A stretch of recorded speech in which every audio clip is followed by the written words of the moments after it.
Hello, ladies and gentlemen. This is Kano from the Gamers section, and welcome to a brand new interview that we got here right now. So, without further ado, we're going to get into the introduction and go ahead and introduce yourself. Hi everybody, my name is Mitko. I'm founder of the Bulgarian indie studio Dreamtech, and we're currently working on a game called Lifeslide. It's a paper plane adventure where you fly a small paper plane through life. Hey, that sounds awesome. Sounds awesome. So, we're going to go ahead and dive right into the questions because I got tons of questions to ask you. So, now, life cycle, lifestyle, we know about that's coming out, but where did you get your love for gaming? Where did you started beginning playing games? So I started I had my first computer game experience when I was 4, so that was like a lot of years ago, like 97, I think. And that's when my parents bought our first family computer. And so I kind of got acquainted with the games like Raymond, Earthworm Jim, Heretic, etc. And I was like instantly drawn into that whole virtual world when you not only, by the time I was used to watching cartoons on TV, but this was a whole new level. I was able to interact with things, and I was instantly drawn to this, and instantly started, coming up with ideas in my head for games I want to create. And as I grew up, I kind of, I think in high school, I picked up programming, and so the whole thing started. Hey, that's dope. That's dope. So like Raymond, like when it comes down to Raymond, like what was your first reaction when you first started playing that game in the beginning, like to grab you into playing more genres of game? Well, I was amazed. Raymond was one of my favorites actually, because the colors, the how everything was drawn. How you were able to interact with things. Like for example, these giant plums that you were able to punch and then they would fall and bounce off the ground. These piranhas that you can break their teeth. All the different enemies. It was so fascinating for me. So Raymond was definitely one of my best, my favorite games back then, and I still go back to it sometimes. Hey, that's amazing, man. Raymond is it's a classic game. It was of our time when we was younger playing that game. So I definitely understand that. So let's talk about your studio though, Dreamtech though. How did it actually begin? Like how did it start? Yeah, so right after I finished high school in 2012, I wanted to get into game development and didn't want to lose any more time. So I didn't want to go to have a job in a regular studio. That was kind of boring for me. I was actually also a little bit frightening. So what I wanted was to kind of follow my hobbies and kind of try to grow from a hobby to a profession. And as I also went to university, I started the Dreamtech studio as a hobby with my friends. So my parents gave us, they had this little room. It was like a garage, but more like yeah, it was just a cell block, something like that we could go there. There was like electricity, lamps, toilet, basic stuff. Yeah. And it was a very small space. Hmm. So we went there with our laptops and we started working. So we started like we were a bunch of high school graduates now going into university, and so that's how we started Dreamtech. And basically from there on, we started working on our first game, which was a music-driven space shooter, which didn't come to existence. But years after that, we would start working on Lifeslide, and here we are today. We actually were able to grow and turn this into something bigger. Okay, that's fascinating. So like what was this music game that never came into fruition though? Sorry, what was the This game that didn't work out? yeah, the game that didn't work out. Like what was the game that didn't work out that you was just Yeah. saying?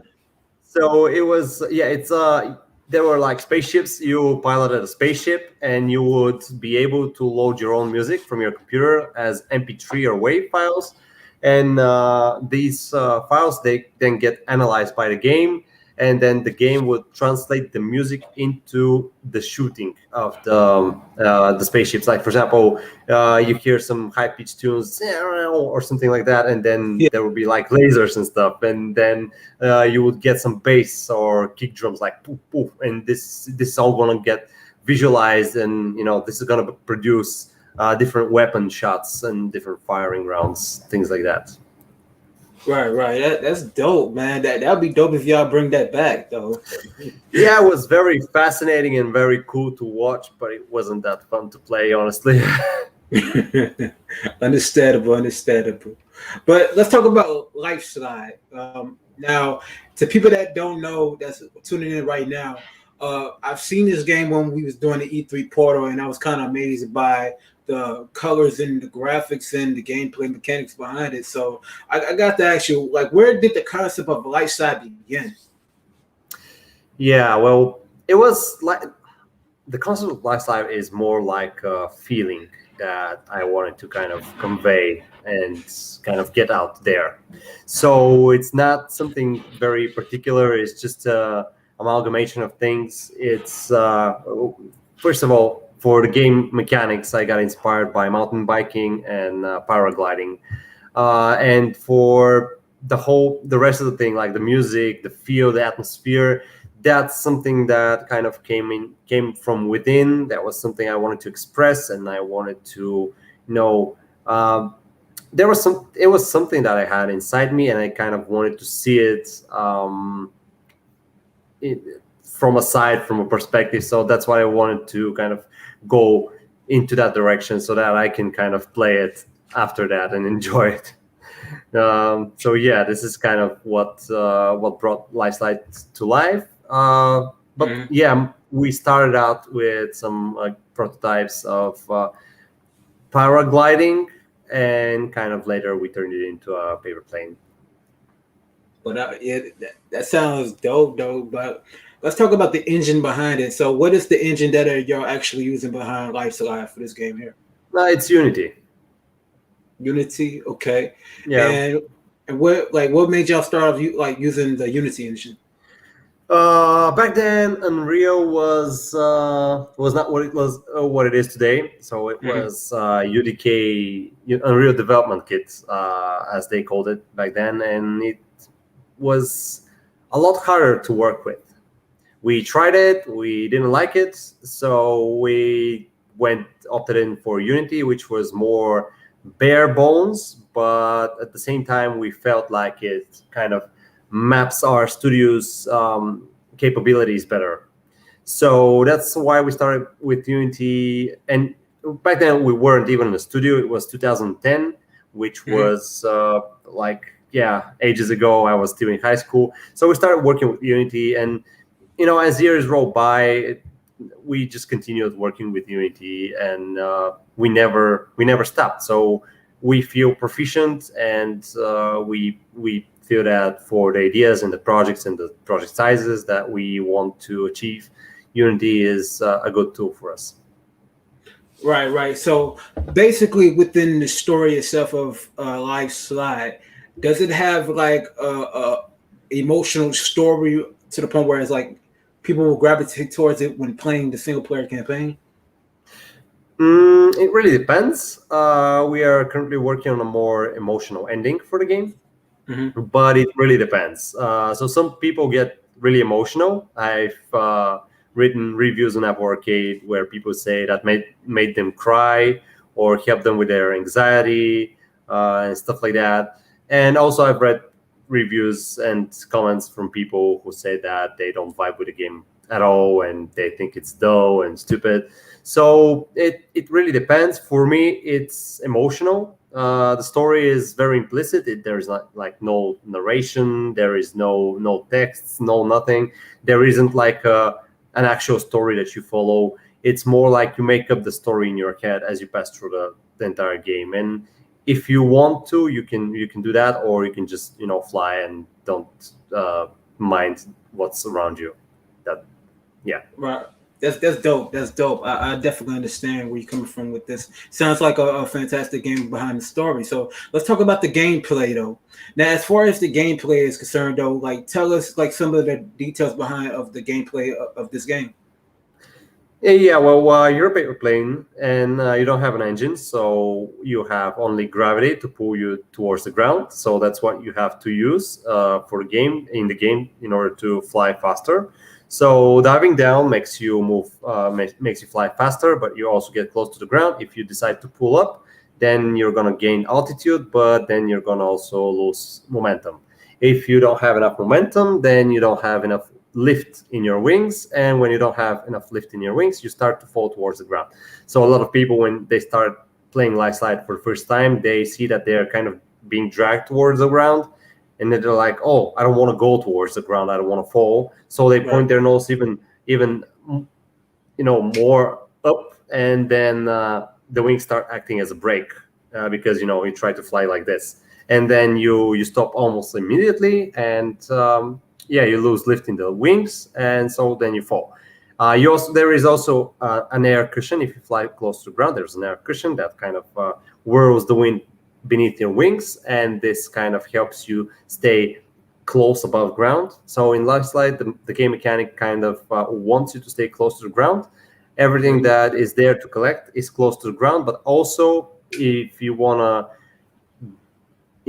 accumulate better speed, then you would have to do that and stay close to terrain. If you try to fly up, you're going to start losing speed, and then you're going to fall to the ground.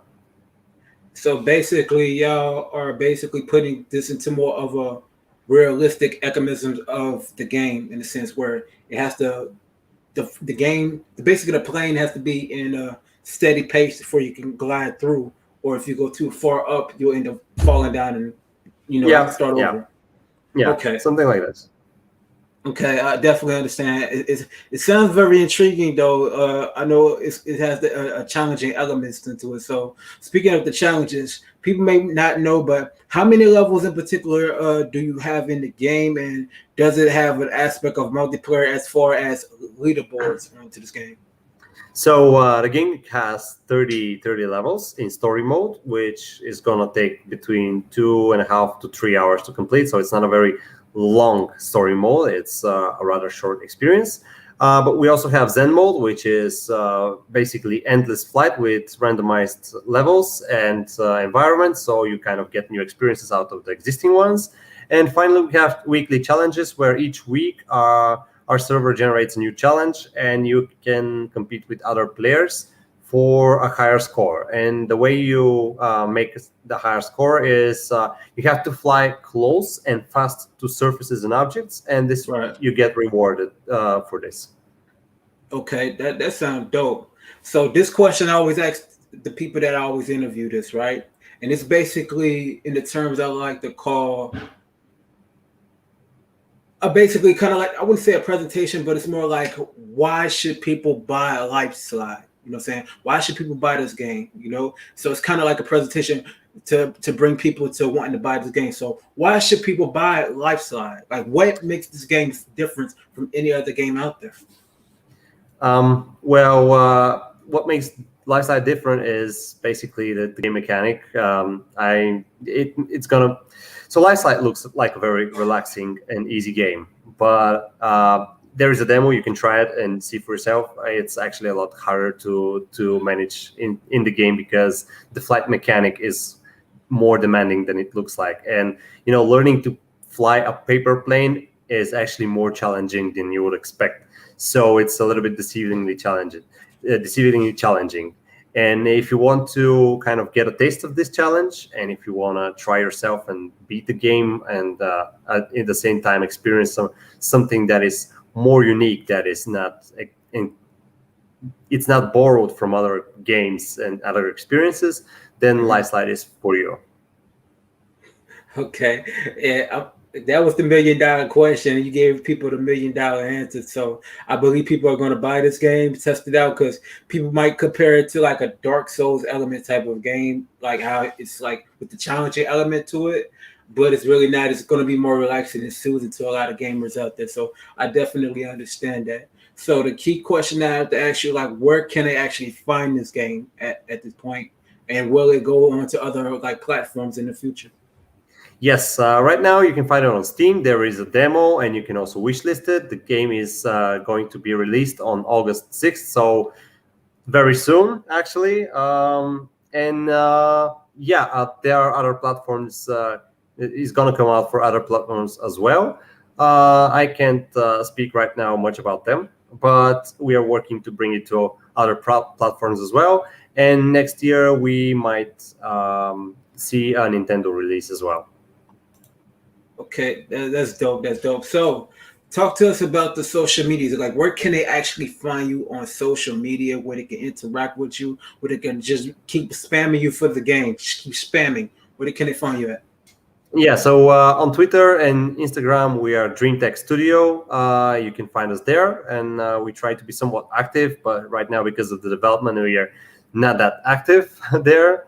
Otherwise, we have YouTube, just Dreamtech there, and we also have a Discord server where you can, find it and join the community. We discuss everything about the game and future plans, etc.